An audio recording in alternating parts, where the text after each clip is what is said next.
I'm Roy Lewandowski, Extension Educator in Agriculture and Natural Resources with the Wayne County Extension Office. And I'm Sophie Holscher. I'm the Wayne County Student Intern.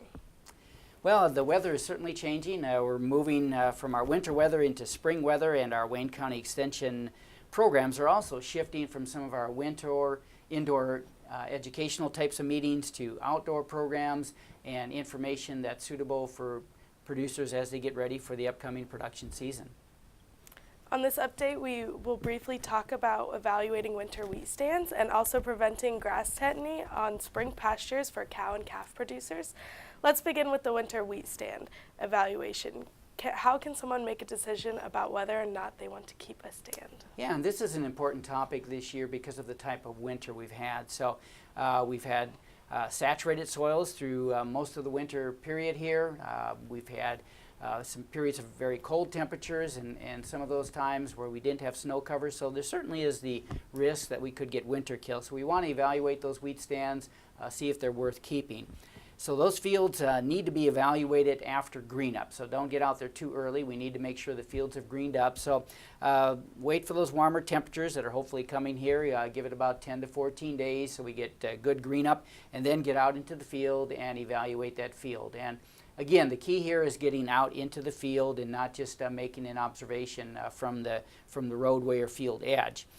Yield potential is really determined in wheat for grain production by the amount of tillers that we have. So we're going to go out there and measure a square foot area, and if tiller numbers fall below 25 per square foot after green up, then that indicates you could have yield reduction. So pick about 10 to 15 different areas in the field and count the area, those tillers in a square foot. Now, another way of doing it, you can also just maybe count per foot of row. It'd be nice if you could do square foot, but if you're just going to count per foot of row, we want at least 12 plants per foot of row. That could still give us some good production when we think about grain yield. Now, I will have to admit that watching the local auction prices here the last couple months, that wheat straw prices are pretty high, and so grain yield may not be the only consideration if you want to decide whether you're going to keep that stand or not. We are now going to briefly talk about grass tetany and steps to prevent it. What is grass tetany and what causes it? Yeah, well, grass tetany is sometimes called grass staggers, and it's a result of low blood magnesium levels and not really moving that magnesium across tissues in the animal. So it can result in muscle spasms, convulsion. We can get animals going into respiratory distress, and in severe cases, death will result from that.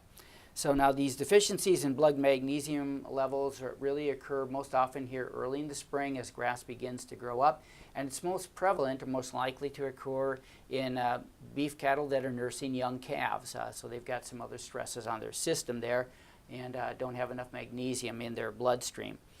It's also common again early in the spring with young succulent grasses. And that includes our cereal grains. So if you're pasturing, say, winter wheat stand or maybe some winter rye that you planted last fall, these are areas that you really have to watch very closely. And the other thing to think about is if you have some soils that have high potassium levels, because grass plants will luxury consume potassium early in the spring at the expense of magnesium, which again causes some of this grass tetany potential. What can cow and calf producers do to prevent grass tetany from being a problem? Yeah, well, in a recent article in our OSU Extension Beef Cattle Letter, there was an article there by Michelle Arnold, who is an extension veterinarian with the University of Kentucky. And in that article, she said that really high magnesium mineral mix is what's needed to prevent grass tetany. That allows more magnesium to be put into the bloodstream and then can reduce the risk of grass tetany. Her recommendation there is to begin supplementation with high magnesium mineral mix approximately 30 days before calving. But here's another key point. Even if you miss that time frame, it's better to start late than to not put it out there at all. So make sure you get out there as soon as possible in early spring. Begin providing a high mineral magnesium mix. It should contain at least 15% magnesium in that mineral mix. Make sure that that's available to your cow herd. And you want to continue that type of mineral supplementation until we get into later spring, until grasses get a little more fiber in them, get a little more mature. And typically we think about waiting until we get typical daytime temperatures consistently 60 degrees or above each day. If someone has any questions about our topic today, where can they get more information? Yeah, they can certainly check out our Wayne County Extension website and the Agriculture and Natural Resources page. We continually post our current newspaper articles in there, any kind of upcoming events and programs, and other things that are timely and seasonal. All that information's on that webpage, or you can call the Wayne County Extension office at 330-264-8722. Thank you. Thanks for watching.